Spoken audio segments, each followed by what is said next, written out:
Hello, everyone.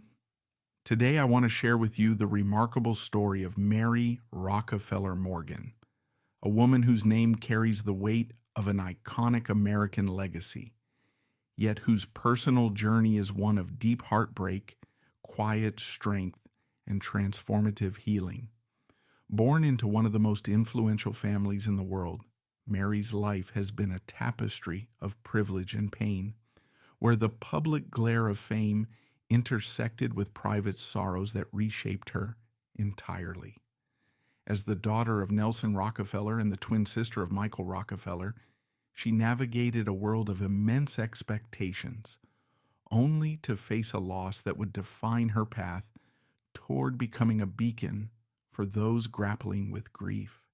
Through her story, we see not just the headlines of history, but the intimate human struggles that lie beneath, struggles that feel universal, reminding us all of the fragility and resilience of the heart. By the time we're done, I hope you'll feel as though you've walked alongside her, from the joys of childhood to the depths of sorrow and the light of purpose. Mary entered life on May 18, 1938, in the midst of a transforming America. The country was emerging from the Great Depression, with World War II looming on the horizon. But by the time Mary and her twin brother Michael were toddlers, the post-war boom was ushering in an age of optimism and innovation. Families huddled around radios and later black and white televisions, captivated by shows like I Love Lucy or News of Economic Growth, while suburbs sprouted and the American dream seemed within reach for many. Yet for the Rockefellers, this dream was already a reality amplified to extraordinary levels. The family name evoked images of oil empires built by John D. Rockefeller Sr. Vast fortunes funneled into philanthropy through institutions like the Rockefeller Foundation and a commitment to public service that spanned generations. Mary's father, Nelson Aldrich Rockefeller, was a towering figure in this dynasty, a charismatic leader who served as New York's governor from 1959 to 1973, later becoming vice president under Gerald Ford in 1974. His mother, Mary's grandmother Abby Aldrich Rockefeller, co-founded the Museum of Modern Art, instilling in the family a deep appreciation for culture and the arts. Growing up in this environment meant a childhood of both opulence and scrutiny. The Rockefeller siblings, Mary had older brothers, Rodman and Stephen, and a sister, Anne, lived in sprawling estates like the family home in Pocantico Hills, New York, surrounded by manicured gardens and the trappings of wealth. But it also meant constant public attention. Nelson's political ambitions meant family life often played out in newspapers, with photographers capturing every milestone. Mary's mother, Mary Todd Hunter Clark Rockefeller, known as Todd, came from Philadelphia's elite mainline society, adding layers of social expectation. Todd was involved in nursing education and junior league activities, providing a model of quiet service amid the family's high-profile existence. This era was one of contrast. The glossy surface of post-war prosperity hid undercurrents of personal challenges, like the emotional toll of public life. For Mary, born just minutes apart from Michael, this context forged an unbreakable twin bond, a we identity that began in the womb and colored every aspect of her early years. They navigated the shadows of their family's influence together, finding solace in simple, grounding moments that contrasted the grandeur around them, setting the stage for the profound impact Michael's loss would later have. Mary's life story is one of steady beginnings giving way to turbulent trials, marked by key events that reveal her evolution from a privileged young woman to a dedicated healer. It started in those formative years, enveloped in the security of a tight-knit family, despite the external pressures. As twins, Mary and Michael shared an extraordinary connection, one that went beyond typical sibling ties. They attended elite schools. Mary was an alumna of the Madeira School in Virginia, a prestigious all-girls boarding institution known for fostering independence and intellect, before graduating from Vassar College in 1960 with a degree that honed her thoughtful, introspective nature. Michael, meanwhile, pursued his passions at Harvard, graduating cum laude in history and economics, and serving briefly in the U.S. Army. Their childhood was filled with adventures that highlighted their unity. Beyond the famous secret garden where they planted vegetables like carrots and beans, dreaming of futures unburdened by their surname, they explored the family estates, inventing games and sharing confidences, with Michael's bold, exploratory spirit complementing Mary's more reflective demeanor. Little-known details from family archives reveal how they often retreated to quiet corners of their home, sketching together or discussing books, forging a bond that felt like an extension of self. This idyllic phase shifted dramatically in 1961, when Mary was just 23. Fresh from college, she had recently married William J. Strawbridge, Jr., a union that began with promise and would eventually produce 3 children, though it ended in divorce in 1974. That same year, tragedy struck. Michael, driven by his fascination with anthropology and primitive art, embarked on an expedition to the Asmat region of Dutch New Guinea for the Peabody Museum at Harvard and the Museum of Primitive Art, founded by the Rockefellers. He had already filmed the documentary Dead Birds Among the Dani Tribe, showcasing his commitment to understanding indigenous cultures. But on November 19, 1961, his catamaran overturned in the rough waters of the Arafura Sea due to heavy swells and engine failure. Accompanied by Dutch anthropologist René Wassing and 2 local guides, Michael insisted on swimming to shore for help, tying empty fuel cans to his body for buoyancy. Estimated at 12 miles from land in shark-infested waters with strong currents, he vanished. The disappearance made global headlines, sparking an exhaustive search involving Dutch authorities, Australian forces, and local Asmat villagers in canoes. Mary, newlywed and devastated, flew to New Guinea with her father Nelson, enduring the humid jungles and emotional torment as they scoured rivers and villages. One overlooked incident from archived correspondence details how, during a tense evening by a riverbank, Nelson confided in Mary his deepest fears, breaking his usual composure and revealing the family's raw humanity.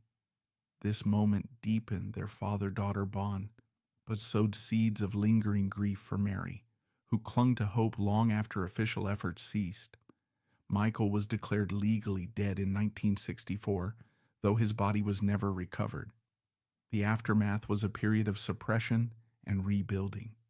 Mary immersed herself in family life, raising her children, whose names and lives she has kept private out of respect for their privacy, while navigating the dissolution of her first marriage. In 1974, she became engaged to Thomas B. Morgan, a former press secretary to New York Mayor John V. Lindsay, adopting his surname and finding stability in this new chapter. But the unresolved pain of Michael's loss simmered, manifesting in subtle ways that affected her relationships and sense of self. It wasn't until the late 1980s, approaching her 50s, that she confronted it directly. Enrolling at Columbia University, she earned a master's in clinical social work, becoming a licensed psychotherapist, LMSW, in 1991. She established a private practice in Manhattan, initially offering general therapy, but soon specializing in bereavement, drawn by her own experiences. A pivotal milestone came post 9/11 in 2001, when she led a support group for twinless twins who lost siblings in the World Trade Center attacks, guiding them through identity reconstruction and emotional release, techniques she had honed over years of self-reflection. Her expertise grew. She became a certified guide and trainer in spontaneous interactive imagery, a method inspired by Carl Jung, using visualization to unlock subconscious emotions. In 2014, at 76, she published her memoir, When Grief Calls Forth the Healing, a memoir of losing a twin, alternately titled Beginning with the End in some editions. A raw account blending her story with scientific insights, like ultrasound studies showing twins interacting at 14 weeks gestation. The book detailed her 27-year journey from denial to acceptance, serving as a guide for others. In the 2010s, she expanded into media, executive producing documentaries on genetic determinism and the risks of genetic engineering, reflecting her family's innovative spirit while cautioning against ethical overreach, perhaps influenced by the uncontrollable fate that claimed Michael. She contributed to HuffPost with articles like Michael Rockefeller Losing My Twin, Finding His Legacy in 2013, and delivered keynote speeches at Twinless Twin Support Group international conferences in years like 2003, 2004, 2006, 2009, and 2015, 2014. Her timeline continued evolving into the 2020s. Even in her 80s, Mary remained active, lecturing on twin loss and advocating for grief recognition. A significant recent development came in 2025 when the Metropolitan Museum of Art opened a new wing dedicated to Indigenous art, celebrating Michael's memory and the family's collecting legacy. As reported in the New York Times, Mary played a key role in this honor, determined to preserve Indigenous artifacts in a way that respected cultural context, transforming her personal loss into a lasting tribute. Through these milestones, from the vegetable patch of the 1940s to this 2025 commemoration, Mary's life illustrates a profound shift from pain to purpose. Her experiences as a wife, mother, and therapist enriching her advocacy. At the core of Mary's narrative are the personal anecdotes and emotional layers that bring her to life, far removed from the grandeur of her surname. These stories reveal the quiet joys and piercing sorrows that defined her inner world. Consider that childhood garden with Michael, not merely a plot of dirt, but a symbol of their shared innocence. Mary recounts in her memoir how they'd rise at dawn, sneaking past nannies to tend their secret harvest, planting seeds with grubby hands and whispering about adventures beyond their privileged bubble. It was here that Michael's adventurous spark ignited ideas for far-off travels, while Mary's nurturing side dreamed of deeper connections. An emotionally resonant detail, shared in rare interviews, is their invented private language, a blend of nonsense words, gestures, and inside jokes that excluded even their parents. In a 2012 appearance on Northern Spirit Radio, Mary poignantly described it as a silent conversation that starts in the womb and never truly ends, even in death. This quote underscores the twin intimacy, now backed by prenatal research showing fetuses touching and comforting each other in utero, a bond that made Michael's absence feel like an amputation of self. The emotional fallout from his disappearance was profound and multifaceted. Eyewitness recollections from family friends, preserved in Rockefeller archives, depict a young Mary retreating into silence, her lively spirit dimmed as she grappled with the void. She confesses in her book to decades of denial, where grief hid behind a facade of normalcy, pouring energy into her marriages, parenting her 3 children from her union with Strawbridge, and later building a life with Thomas Morgan. Yet, it manifested in subtle ways, like strained relationships or a persistent sense of incompleteness, as if she were forever half a puzzle. A hidden story from the New Guinea search illuminates her vulnerability, Alone in a temporary camp amid the buzzing jungle, she discovered a sodden sketch by Michael, a rough tribal mask washed up on the riverbank. Holding it, tears streaming, she felt his essence in the strokes, a fleeting private joy twisted into enduring sorrow. Nelson's letters from the era echo this, praising Mary's composure as she consoled him, even while her own world fractured. These moments humanize her, exposing the private battles behind the public poise, the psychological turmoil of redefining we as I, the inner conflicts of a woman balancing motherhood, career, and unresolved pain. As she reflected in a Metro Focus interview, losing a twin isn't just losing a sibling. It's losing part of your self-definition, that we becoming a lonely I. This depth invites emotional connection, highlighting life's contradictions, the beauty of bonds that endure beyond loss, the pain that carves space for growth, and the human capacity to weave joy from threads of suffering. Naturally, shadows linger in any profound life, and Mary's intersects with controversies that continue to provoke thoughtful debate. Michael's fate remains a historical enigma, approached with respect yet impossible to sidestep. Official Dutch investigations concluded drowning, given the treacherous currents and distance to shore, but persistent theories suggest otherwise. Some allege he reached land only to be killed by Asmat tribesmen, avenging prior colonial injustices. Others fantasize he survived and integrated into their society, abandoning his past.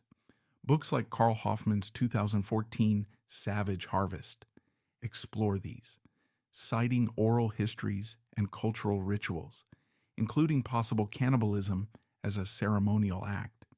Mary has addressed this nuance in her writings, expressing the agony of ambiguity and how sensational media coverage, like lurid tabloid stories, exacerbated family wounds without evidence.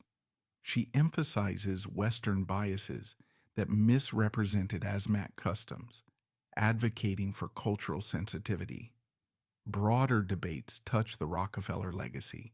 Critics argue Nelson's gubernatorial duties may have diluted the search's focus, or that family wealth skewed investigations toward closure rather than truth. In interviews, Mary acknowledges the advantages privilege afforded, mobilizing helicopters and international aid, but stresses it couldn't purchase peace. These perspectives portray her as complex, a woman in an unsettled historical narrative, prompting us to reconsider themes of colonialism, loss, and interpretation. It underscores how truth in well-chronicled lives often fragments through lenses of time and bias, inviting empathy over judgment. Mary's enduring impact stretches well into today, with consequences that resonate emotionally, culturally, and even politically. Her specialization in twinless twins has revolutionized grief support, illuminating a niche often overlooked in traditional bereavement frameworks. By leading the 9/11 Twin Survivors Group, she helped dozens navigate identity crises amid national trauma, using imagery exercises to process suppressed emotions, a method she details in workshops, emphasizing self-dialogue like asking, "What do I truly feel?" to rebuild the I. Culturally, her memoir and HuffPost contributions have shifted therapy paradigms, integrating prenatal bond science with practical healing tools, influencing counselors worldwide.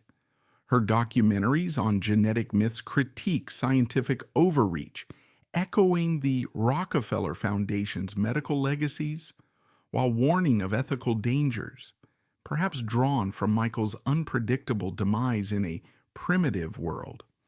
Politically, her story subtly critiques societal haste in grief, advocating for policies that recognize diverse losses, like expanding support for non-traditional family bonds. Lessons abound. Healing defies timelines requiring patience, connection, and embracing paradoxes, sorrow fostering strength, isolation yielding community. In our disconnected era, Mary's relevance shines, reminding us to honor human ties with compassion, turning personal trials into collective wisdom. In closing, what lingers most is Mary's gentle victory, a life where loss could have consumed her, yet became a source of light for countless others. From lost gardens and echoed silences to the bloom of renewed purpose, her journey teaches that within our deepest pains lies potential for profound growth, transforming solitary eyes into connected souls. Thank you for sharing this time with me. May it leave you reflective and inspired.